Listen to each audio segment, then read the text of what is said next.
Louvado seja o nome do Senhor. Eu saúdo todos com a paz do Senhor Jesus. E quero pedir a você que compartilhe esse vídeo, que assista até o final, dê joinha. Eu quero trazer aqui uma palavra que se encontra no livro de Romanos, onde se faz uma pergunta no capítulo 3 do livro de Romanos, versículo 3 diz assim, capítulo 3 de Romanos, versículo 3 diz assim: pois que, se algum deles for incrédulo, a incredulidade deles aniquilará a fidelidade de Deus? É uma pergunta.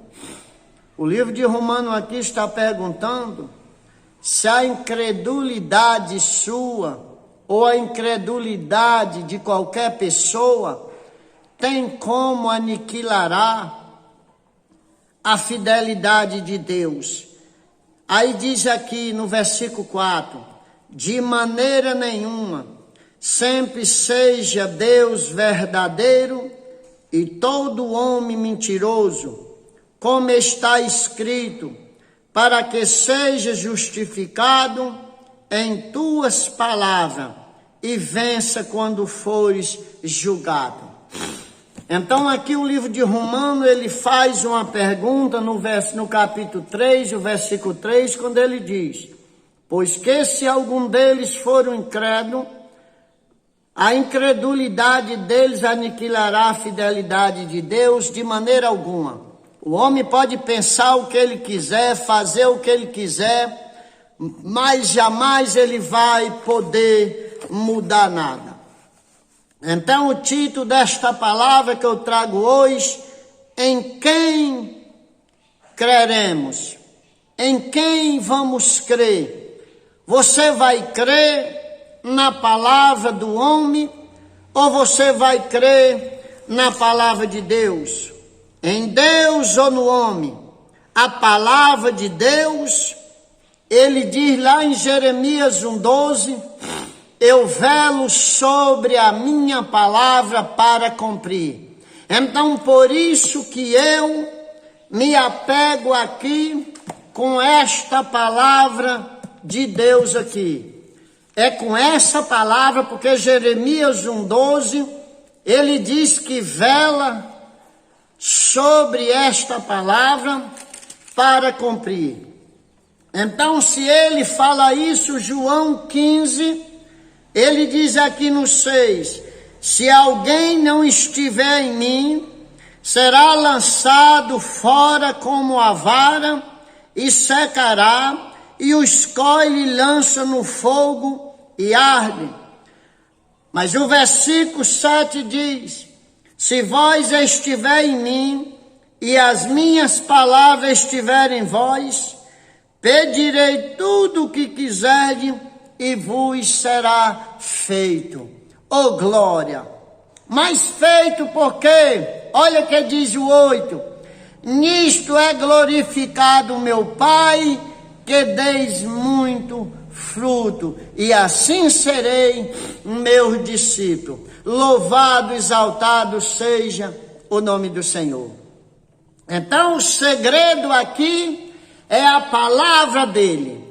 Então, se ele disse que vela sobre ela para cumprir, e aqui ele me dá este versículo 7 que diz, se as minhas palavras estiverem em vós, pedirei tudo o que quiserdes e vos será feito.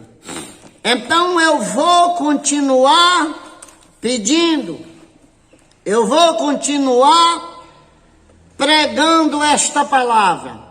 Vou continuar acreditando, queira o homem ou não, acredite o homem ou não, mas eu vou continuar, porque não tem como o homem mudar nada, que ele venha crer, que ele venha dizer que é verdade ou mentira.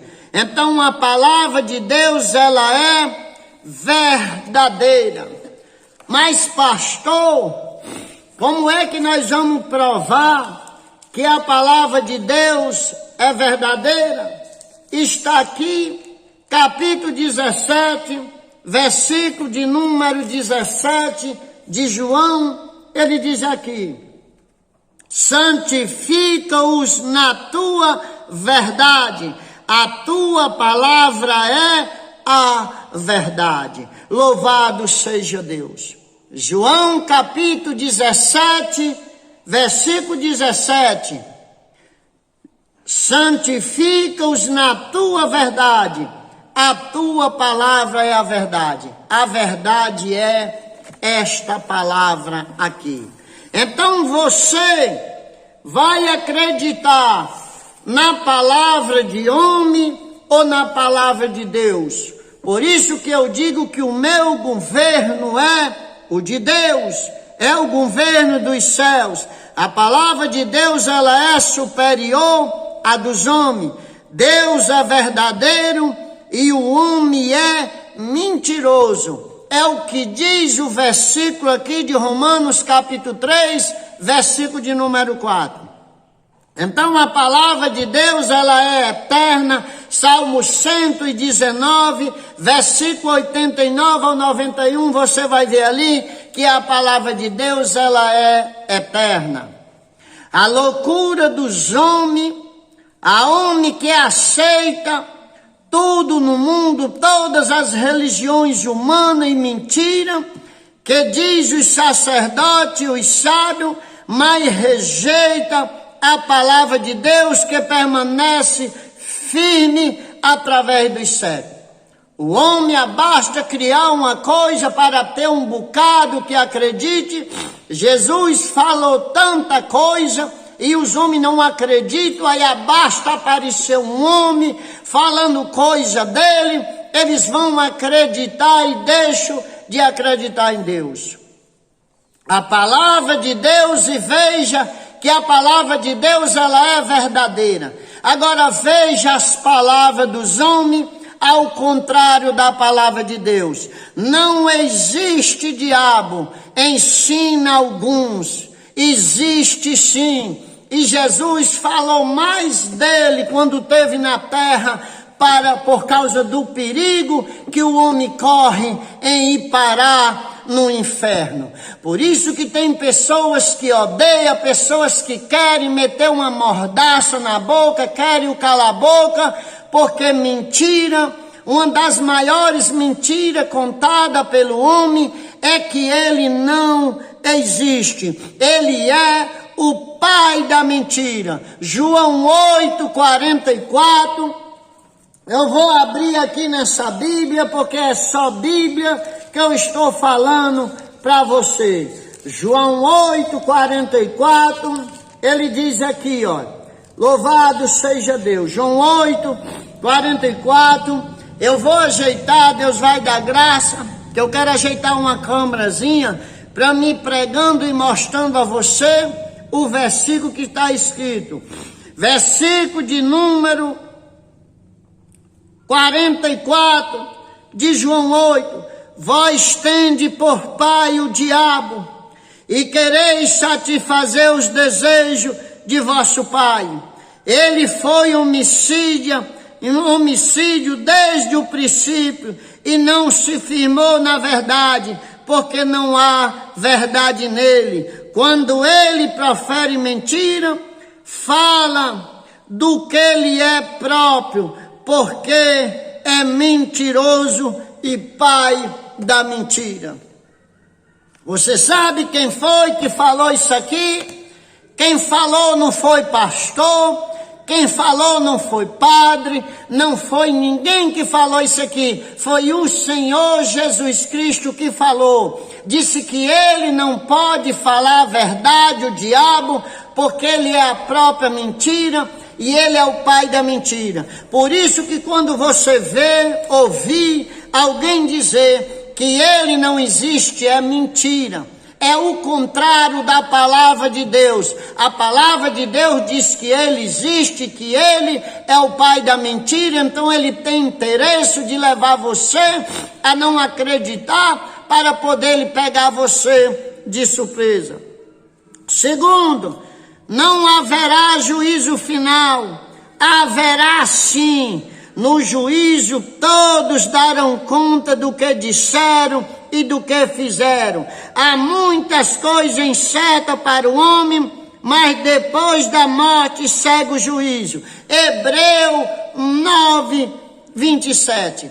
Você pode ter certeza que é outra mentira pregada pelo homem, uma que não existe diabo, outra que não haverá juízo, morreu, acabou-se. É outra mentira dos homens e do diabo. Haverá sim.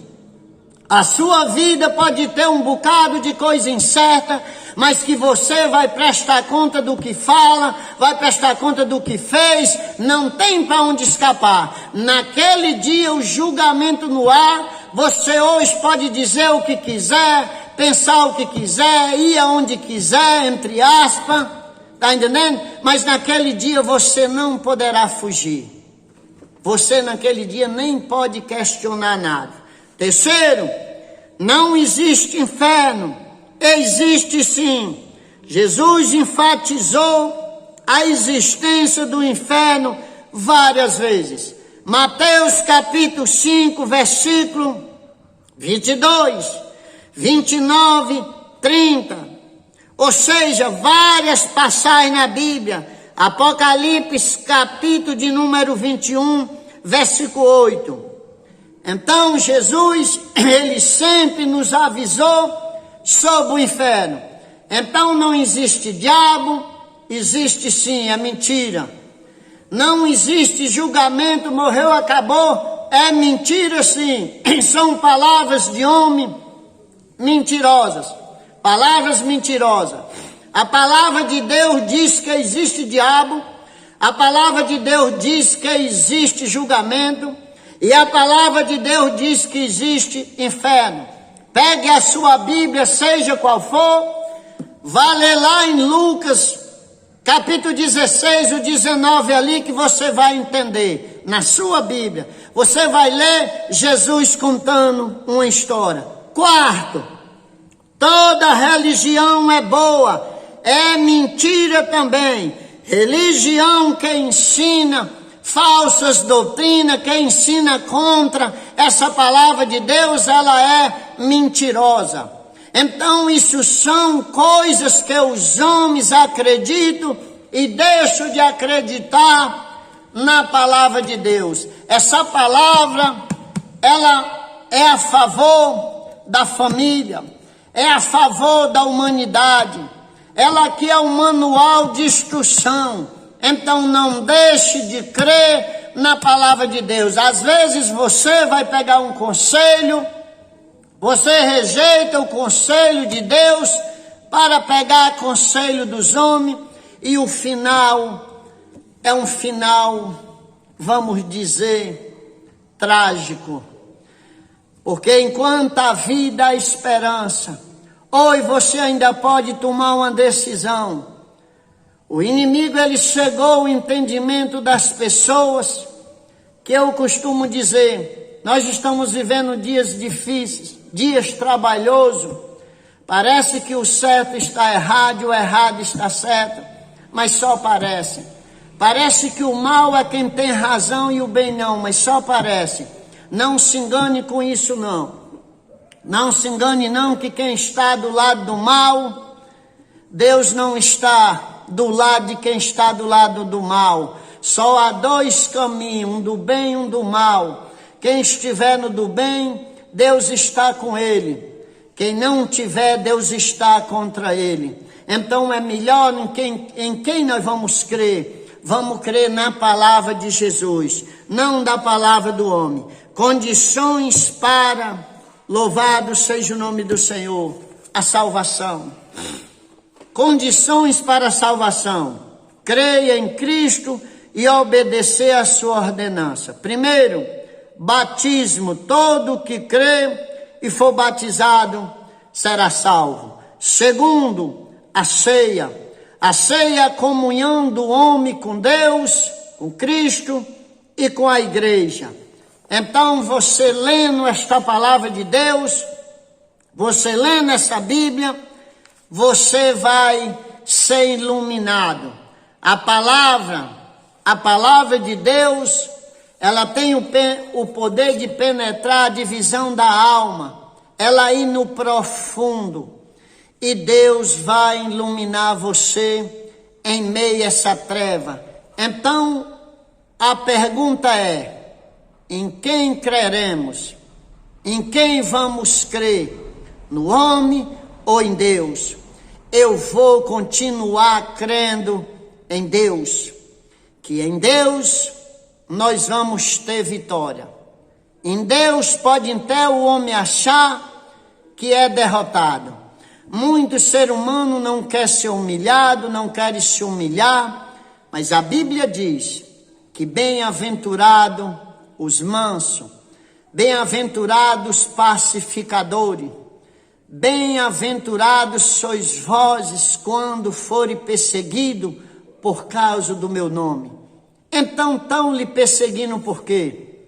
O que é que você tem feito de errado? Nada. A única coisa que você faz é cantar para Jesus, é pregar a palavra, é aconselhar alguém, e com isso você está sendo perseguido? Pois você é um bem-aventurado e uma bem-aventurada. Então se mantenha firme, se mantenha firme, que você vai vencer no nome do Senhor Jesus. Compartilhe esta palavra, diga para o seu irmão: vamos crer nas palavras do Senhor, vamos crer, e não esqueça que Deus é o dono desse país. Esse país tem um comandante, é poderoso. E não se esqueça nas suas orações de orar por mim. E lembre que você não é bastardo nem bastarda. Você tem um pai que é poderoso. As lutas aparecem na minha vida, mas eu entrego a minha causa ao Senhor. Que Ele é quem é o justo e reto juiz para julgar com precisão. Eu e você não poderemos julgar. A Ele a honra, a Ele a glória, a Ele o louvor, a Ele a majestade. Bendito seja o nome do Senhor. E vamos em frente, vamos crendo nestas palavras aqui, que nós vamos vencer. E repito a você: não deixe o inimigo lhe enganar. Não deixe ele, que ele é mentiroso. Existe diabo, sim. Existe julgamento final, sim. Existe inferno, sim. Existe religiões mentirosas. A religião que ensina uma mentira a você, você não vai a lugar nenhum. Preste atenção rapidinho, essa metáfora para você entender. Havia um homem, um rei. Ele mandou fazer 300 cruzes de 3 metros, mas ele pesou cada uma do mesmo peso, mediu a força de cada homem e colocou um em cada ombro para ele levar. Era um atrás do outro, na caminhada. A caminhada é um atrás do outro. Não sei se você consegue entender. Já é porque o caminho é santificado, expegido pelo sangue, para o iníquo não poder. A Bíblia diz, para o iníquo não poder andar, mas você. É um atrás um do outro, mas cada um levando a sua cruz. Ele fez isso e foi esperar. Mas atrás vinha um sabidão, que eu chamo sabichão, viu aquele povo naquela caminhada, dias difíceis, o dia você quer deixar a cruz, você está entendendo? Você quer abandonar, o cansaço chega, a fadiga, a angústia. Mas ali continuavam. Mas o sabichão de trás parou no lugar e mandou cortar 1 metro da cruz dele, ficou só com 2, aí pronto. Era o outro sofrendo, e ele sem nada de sofrer, porque a cruz dele estava pequena. Mas lá na frente, quando a fila parou, tinha um homem de branco lá que mandava você encaixar a cruz num buraco que tinha. Você levantava ela, quando você soltava, a cruz batia lá, pá, encaixava. você passava por cima e puxava sua cruz, seguia. Havia um abismo. E ali aquele de trás começou a se aproximar a vez dele. Quando ele começou vendo aquilo, ele começou a chorar. Quando chegou a vez dele, o homem disse: coloque a cruz, passe. Ele disse: eu não posso, a cruz não dá. Ele disse: né? Então faça o seguinte, você vai voltar atrás e vai recomeçar sozinho. Não vai ter ninguém. E eu, se você conseguir chegar aqui, eu estarei lhe esperando. Mas ele não garantiu nada. Então não jogue sua cruz fora. Seja qual for que você tiver, continue carregando, que você vai entrar lá com ela. Ele diz: quem quiser vir após mim, negue-se a si mesmo, tome a sua cruz e siga-me. Então continue. Tem dia que ela é pesada, tem dia que você pensa que vai morrer, não vai conseguir, mas você vai sim. Sabe o que significa o moral da história? É pelo favor que ele fez lá no Calvário. Foi ele pregado naquela cruz, as mãos dele furadas, cravada naquele madeiro, mas ele morreu perdoando, e ele morreu por você, ele morreu por mim. Então vamos continuar levando a nossa cruz, que aquele que é espertinho abandonando vai se dar mal. Não jogue sua cruz fora, porque depois que você passar, depois que você chegar naquele lugar, você vai ver como valeu a pena. Que Jesus o abençoe, você carregando a sua cruz, e que ele me abençoe. Vamos orar uns pelos outros e nós vamos conseguir. Ei, você que está nessa enfermidade, o homem já disse que não tem jeito, não foi? Pois tome posse da palavra do Senhor. Creia nesta palavra. Tudo há saída para o Senhor Jesus. O Senhor Jesus, eu já recebi tanta palavra negativa, não creio mais em nada. Não, senhor, não, senhora. Creia nas palavras de Jesus, que ele vai lhe dar vitória. Um dia eu tinha que escolher, crer na palavra dos homens ou na palavra de Jesus. Pastor Madocel, os médicos erraram? Não. Os médicos estudaram, defendo eles estudaram, são constituídos por Deus, principalmente aqueles humildes. São umas bênçãos. Aqueles humildes, o próprio Espírito, ele passa o remédio só, vamos dizer, certinho. Aqueles quanto mais humilde, mas um dia eles disseram para mim que não tinha mais jeito. Mas aí Jesus chegou e deu jeito. Louvado seja o nome do Senhor. Eles detectaram a enfermidade na minha vida, que não tinha mais saída para mim, não tinha o que eles pudessem fazer. Mas Jesus chegou e fez. Então ele pode fazer também na sua vida, e que ele nos abençoe no nome do Senhor. Amém.